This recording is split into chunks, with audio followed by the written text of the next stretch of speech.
Welcome everybody to a new car banter video, and this time we're reviewing one of the most legendary cars I think of all time, the VW Golf. More specifically, the VW Golf 4. This thing I think is very well known, or I know it's very well known, especially in the Balkans. And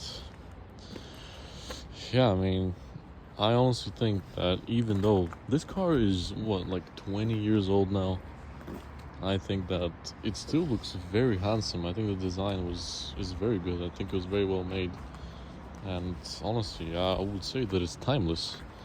Um, Unfortunately, this is not a 1.9 TDI, the most, I would say, legendary one.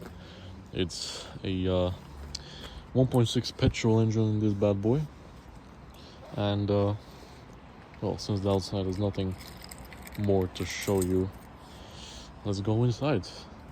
It's very interesting that the remote is actually broken. You have to kind of unlock it with the keys, which... Okay, well... Wait.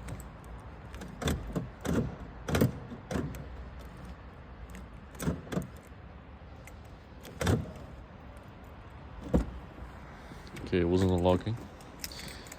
Yeah, it's just German efficiency, it's making sure that the person who's trying to get in is the right person, it's just being safe car. Typical German car. You gotta expect it, realistically. And well, this is the interior, as you can see by this little white outline, and right here it says it. I'm not sure if you can read that.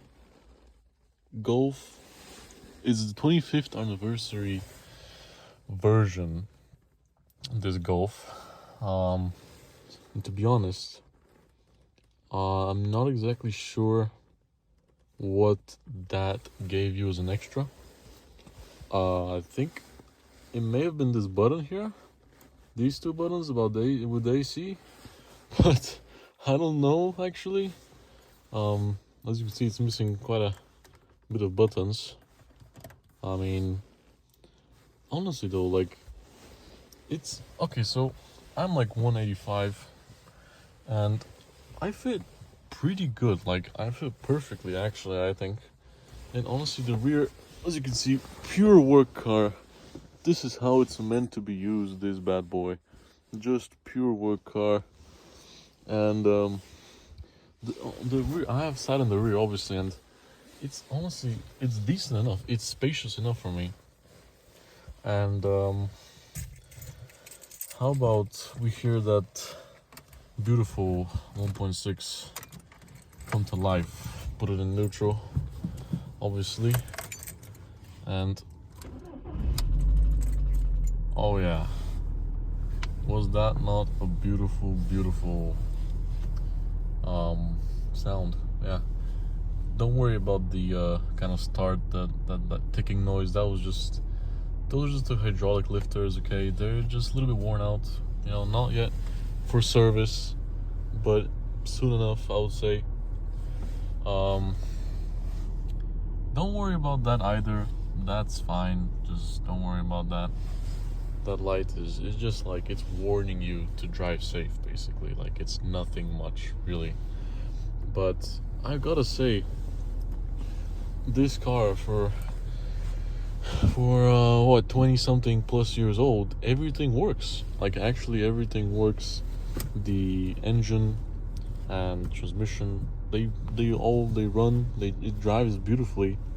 It just, obviously, the plastic parts, they're getting a little bit worn out, I would say. As you can see though, look at the quality in here. It's good. It's good. Okay, this thing kind of opens when it wants to. I don't know.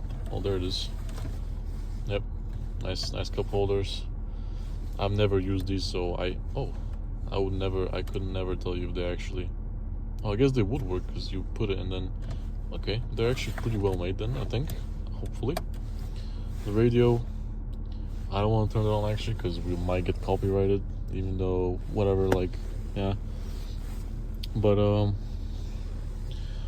we wait for this thing to kind of warm up, and maybe I'll rev it a little bit, not too much, because I can't. By the way, I cannot give you a POV drive, unfortunately, because I don't have a license. But actually, this channel, we were planning to have POV videos not in like a year when we get our licenses, but we have, I guess, friends that could kind of do those type of videos for us. They have agreed, so we kind of just, it's not, we need to obviously like get some of the equipment and, you know, the cars, but this is probably gonna be one of the cars for the POV drive. I mean, you gotta hear this beauty driving. I mean, come on now. Okay, so this, I really hope that this is not its usual rev, although I feel like it's getting a little bit less and less. But sorry, you can't see it. Yeah, it's just above 1,100. But yeah, this car, it's just, I can't really show you anything special. I mean, honestly, it's just overall brilliant car. Honestly, these Golf 4s, like, I would say especially the diesels, like the 1.9 TDI, for example, actually, I think those cars are probably like very good first cars. I mean, they're cheap to buy. I mean, super cheap to buy. I mean, this one probably costs around like, what, 2k, 1.5k euros max, you know. And it runs. It will get you from point A to B. Like, it, you know what I mean? It's like nothing.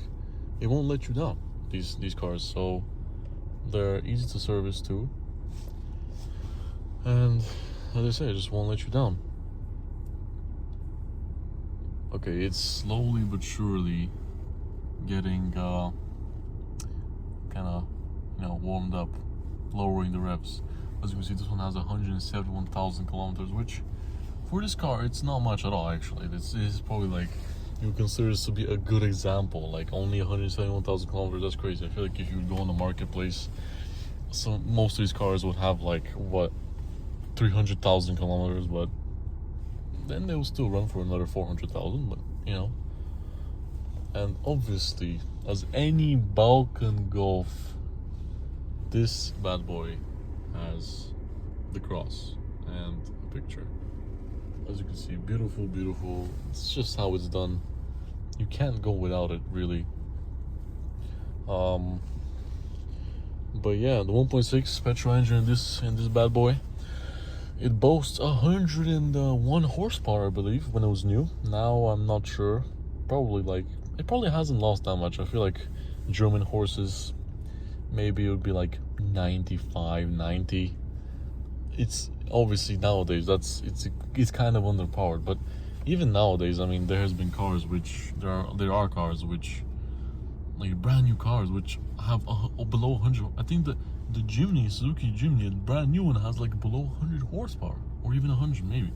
And that I personally, I cannot believe that. Like, that for me is just stupid. Like, really, really, really stupid to make a brand new car and to make it so underpowered. I mean, it doesn't make sense to me. It really doesn't make sense to me, right? But as you can see, it's finally dropped below, what is that, 1,000?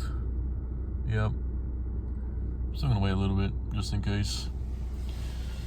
But yeah, I don't know. I think the Suzuki Jimny in general is just, for me, such a pointless car. I mean, it's just too small. I mean, what's the point? Like, it's too underpowered for me anyways. So I would never, I don't know why people buy those, or I don't know, just drive those cars. But yeah, I mean, not only that, I mean, a new T-Cross, I know about a new T-Cross like from 2022, or I don't even know when. It has 100 horsepower, and it's even slower than this thing because it's way heavier, obviously, because of the technology. This thing, I think, to 100 was, I think I might be mistaken, but what was it, like 10 seconds? No, maybe 10 or 8 seconds, I'm not sure. Somewhere there, which, well, you know, it's not the best in today's terms, but what can you expect, really? really, you can't really expect more than that. But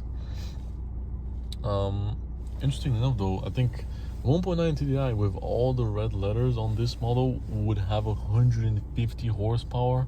Two red letters would have 130 horsepower, and then the one red letter would probably have like 110. And then zero letters would probably have like, I don't know, 195. I don't even know. But with all three red letters, I think they have 150 horsepower and like 280 or 300. I'm really getting confused here. 300 plus or 280 newton meters of torque, and that's not bad. Actually, it has the same 5-speed. I think all of them have the same 5-speed manual. The automatics maybe 5-speed again. I'm not even. This car probably did have an automatic. I mean, maybe I actually don't. I'm not sure. I'm really not sure. I'm really not sure about that. But yeah, interestingly enough, this is probably gonna be my first car too. Obviously, I mean, it's kind of like my family's kind of, let's just say, first car for everyone, So the people before me got this as the first car, now I will get it as the first car, which I think is brilliant, if I'm being honest, because it gives me the opportunity to spend my money on a stupid project car, which it's my plan, really. I really hope it does happen. Like, I'll just buy some old an old, like, I don't know, probably BMW, because I feel like old BMWs are like the only cars which, well, the only old cars which have like a pretty, like a good engine note, that are obviously they're not gonna be too quick in today's terms, but they're gonna be decent enough, like, cool enough in a way. And I think for me, like, it's more important that the car sounds good, because on a normal road, I mean, when you floor it, you're gonna be in the speed limit, but you're gonna be having so much fun driving this old fucking BMW or whatever, So, and this thing will be my daily, and then that broken BMW thing that I buy, hoping that I can. My plan is really to fix it up, mainly by myself, and probably I'll make a series on that, fixing up my broken, 400,000 kilometer BMW, whatever, So, yeah, I think it is below 1,000, almost at 900. Oh, it is a 900. Oh, sorry, I'm stupid. It is a 900 actually. So I'll give it a little bit of revs. Not too much, because, So just listen to that. I don't know if you can hear it idling. It's maybe a little bit loud, but it's fine. I mean, you didn't buy this car for comfort, okay? This car was purely A to B car, right? So, and it works perfectly fine for that purpose.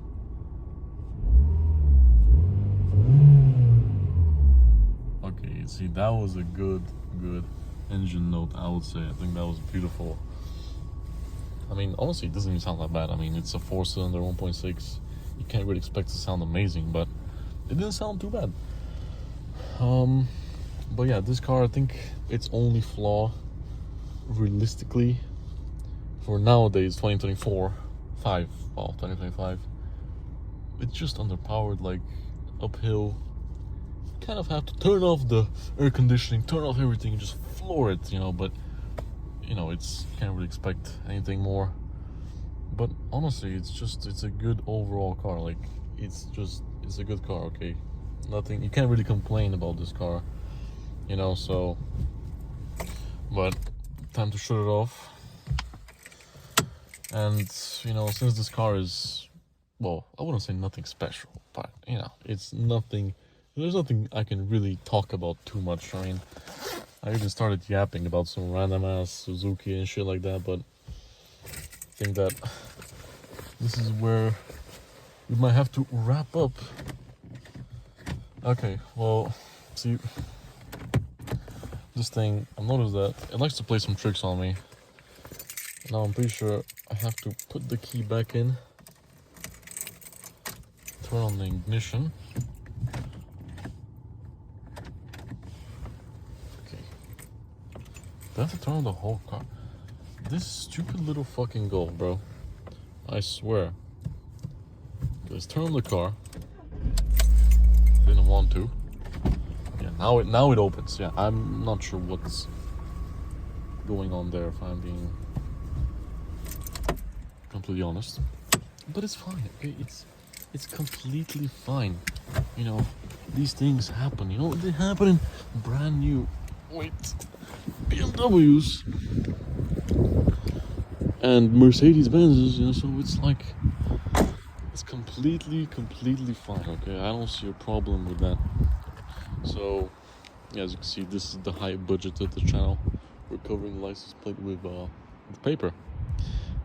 Yeah, that's just high budget, really. Not everyone can have the privilege of having such a high budget. But yeah, I think I'll end the video now. By the way, this could be one of my next cars to review. This massive Hilux. It's, again, possibility to review it. I probably will review it. You can, realistically, you can comment down below and tell me if you want me to review it. I don't know what engine it has. I think it's just a 6-cylinder diesel inline 6 or V6. I'm not sure, but it's pretty. Look at the size difference. Wow, that is just it's humongous. Look at those tires compared to the Golf. I mean, the tires are literally taller than the Golf's hood. But yeah. Anyways, let me stop yapping and end the video. Goodbye.